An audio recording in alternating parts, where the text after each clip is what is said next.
Naona kukiwa kuna nafasi au utumiaji wa hizi klabu kwa wachezaji wa kongwe kunako klabu katika hususan hizi klabu zetu tunaziita klabu kongwe, Simba na Yanga. Matumizi ya wachezaji wa kongwe katika kuhamasisha wale wachezaji vijana walioko ndani ya klabu. Unaona hicho kipo kwa ajili ya kuhamasisha wachezaji waliopo kwa sasa? Kwa sasa katika soka letu la kibongo sijawahi kukiona hicho kitu, lakini pia ni kitu kikubwa sana. Nilikuwa natamani kukiona kitu hiko katika hivi vilabu vyetu vikubwa. Nilikuwa natamani kuona wale wachezaji wa kongwe wakiweza kuhamasisha hawa wachezaji vijana. Kwa mfano mimi kitu kimoja ambacho kizuri ninachokipenda, kwa mfano Kibwana Shomari. Kibwana Shomari amekuwa mtu mmoja, yani alikuwa anakubali kile ambacho nilikuwa nachokifanya, na pia hakusita kunitafuta na kuniambia brother, mimi matatizo yangu unavyoona nikiwa uwanjani, matatizo yangu yako vipi, naweza kufanya nini ili niweze kuwa bora katika kama wewe ulivyokuwa bora katika career yako, au kama wewe ulivyokuwa bora ukipindi unacheza.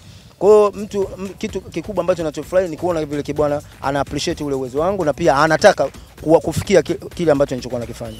Kwa kutazamia tu, ni kipi ambacho nakiona au ni wachezaji gani ambao ukiangalia unasema yes, hao wanaweza kufika mbali katika career ya soka?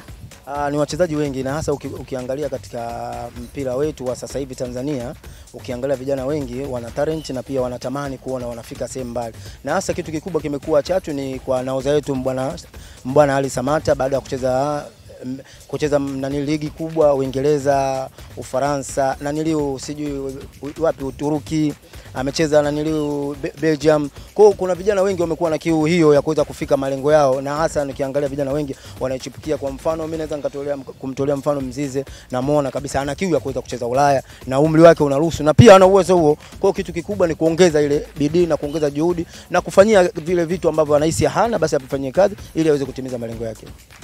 Mtazamaji wa Dimbani ya TV3, umesikia tu baadhi ambao ameongea Juma Abdul kuhusiana na career yake. Bado tunaendelea na tupo naye hapa. Na sasa tunachoangazia kwa ujumla sasa hivi ni ukuaji wa soka la hapa nchini, hususan kwa upande wa vijana ambao tunaona wakiendelea kuchipukia zaidi na kuonyesha kile ambacho walichonacho. Juma, sasa hivi tunaona ligi ya Tanzania ikiendelea kukua kwa kasi, hususan kwa upande wa klabu, hata timu ya taifa ikifanya vizuri, wachezaji wakifanya vizuri. Kwa hili, kwa upande wako unavyolitazamia, unahisi itasaidia hata wachezaji wengi zaidi kutoka kwenda kutumikia vipaji vyao nje ya mipaka ya Tanzania? Kwanza ningependa kwanza sifa za kwanza niweze kumpongeza mama yetu Rais Samia Hassan kwa kuweza kusupport michezo katika nchi yetu, na pia kuwasupport bodi ya ligi pamoja na TFF kwa kuweza kuwapa nguvu kuweza kuwekeza maakademi. Kwa mfano tuna academy moja iko Tanga, nyingine iko Kigamboni. Kwa hiyo ni moja ya sifa ambazo tunazopaswa kumpongeza mama yetu, na pia niwapongeze TFF kwa nguvu kubwa ambao wameitumia. Tunaona timu ya taifa imeweza kuqualify AFCON, tumeona under 20 imeweza kuqualify AFCON, nimeona timu za wanawake zimequalify.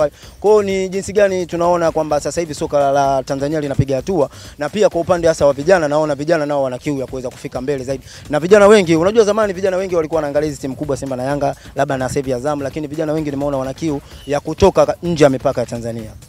Na ukiangazia kwa hili, hususan kwa klabu zetu hizi shiriki ambazo tunaona sasa michuano ya kimataifa kwa ngazi za klabu, uwakilishi wake, unaona kitu gani kwa miaka ya hivi hata miaka hapo baadaye, tofauti na miaka yenu iliyopita? Kwa sasa hivi unachokitazamia wewe kikubwa, unaona nini kwa hapo mbeleni? Kwanza ningeweza kuzipongeza hizi timu kubwa kwa uwekezaji mkubwa ambao wameufanya, na pia kufanya scout ambayo ilikuwa bora. Ndio vitu ambavyo mimi naamini vimewafikisha mpaka hivi sasa hapa walivyo. Na pia huko mbeleni naona katika hivi vilabu viwili kuna mmoja tu ataleta kombe la klabu bingwa hapa au kombe la shirikisho, kutokana na ule uwekezaji na ile scouting ya kutafuta wachezaji ambao wenye viwango bora, wachezaji wenye quality ambayo inaoendana na klabu.